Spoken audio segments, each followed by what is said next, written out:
When you think about retirement, what's that one number that pops into your head? That big, round, shiny number that just feels like you've finally made it. For a lot of us, it's this one right here, £250,000. I mean, it sounds like a fortune, doesn't it? It feels like that's the key that unlocks the door to a life without alarms, endless holidays, and all the hobbies you've been dreaming of. But here's the big question. Is that magic number really the golden ticket we think it is? Look, hitting that $250,000 mark in your pension pot, that is a massive achievement. Seriously, pat yourself on the back. It can feel like you've won the game. All that hard work, all that saving, and now you've got this big pile of cash waiting for you. So what happens next? And this is where the dream bumps right into reality. Because that impressive pile of money, it's not just for a fancy car or a round-the-world cruise. Nope, it has to last you for the rest of your life. Which, brings up a pretty important question. How long is that exactly? Let's just look at the raw numbers for a second. If you retire at 67, the average guy can expect to live another 19 years. The average woman, 21 years. And hey, if you're healthy, you could be looking at a retirement that stretches well into your 90s. All of a sudden, that big number has to stretch a very, very long way. To make this super simple, let's try an analogy. Imagine your £250,000 pension pot is a giant jug of water, and you're about to go on a long, hot trip through the desert of retirement. This jug is all you've got to drink for the next 20, maybe even 30 years. So how you choose to drink it, well, that's going to decide if you make it to the other side. Okay, so you reach retirement and you're standing at a fork in the road. You've got your jug of water and you have to decide what to do with it. There are basically two main paths you can take to turn that big pot of savings into a regular paycheck. On one side, you've got a guaranteed paycheck for life. On the other, you hang on to your pot of money and decide when and how to use it. Really, it's a choice between safety and control. Let's break them down. All right, path number one is the annuity. The best way to think about this is like trading your entire jug of water for a magic tap. This tap promises to give you a steady trickle of water every single day for the rest of your life. It will never, ever run dry. Sounds pretty good, right? So here's how it works. You hand over your pension savings to an insurance company. In return, they promise to pay you a set income every year until you die. It's predictable, it's safe, but what does that actually look like in real money? Let's use our £250,000 pot. First off, you usually get to take 25% of it completely tax-free. That's a nice $62,500 in your pocket straight away. With the $187,500 that's left, you could buy an annuity that pays out around $10,748 a year. That's a paycheck you can count on, guaranteed, no matter what happens.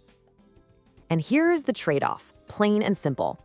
The huge pro is peace of mind. You will never, ever outlive your money. But the big con? You've given away your jug of water. You can't ask for a bigger drink if you suddenly need one. And once that deal is done, the money isn't yours to pass on to your family. Now for path number two, drawdown. With this choice, you don't trade your jug of water away. You keep it. You are in complete control, deciding exactly how much to drink and when. So, with drawdown, your pension pot stays your property. It stays invested in things like stocks and shares, and hopefully it keeps growing.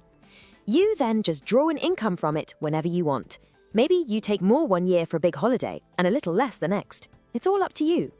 So how do you stop yourself from drinking from that jug too quickly?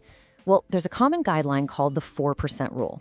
The idea is, if you only take out 4% of your pot each year, your investments should grow enough to replace what you take, making the money last for about 30 years. For your remaining £187,500, that gives you an income of about £7,500 a year. But here's the danger. When that jug is in your hands, it is so tempting to take bigger gulps. Research shows a lot of people are taking out 8% or even more. I mean, that gives you $15,000 a year, which sounds way better, right? But you're emptying the jug twice as fast, and you're running a serious risk of it being empty long before your journey is over. So the pros are pretty obvious: flexibility, control, and being able to leave any leftover money to your loved ones. But the cons, they're serious.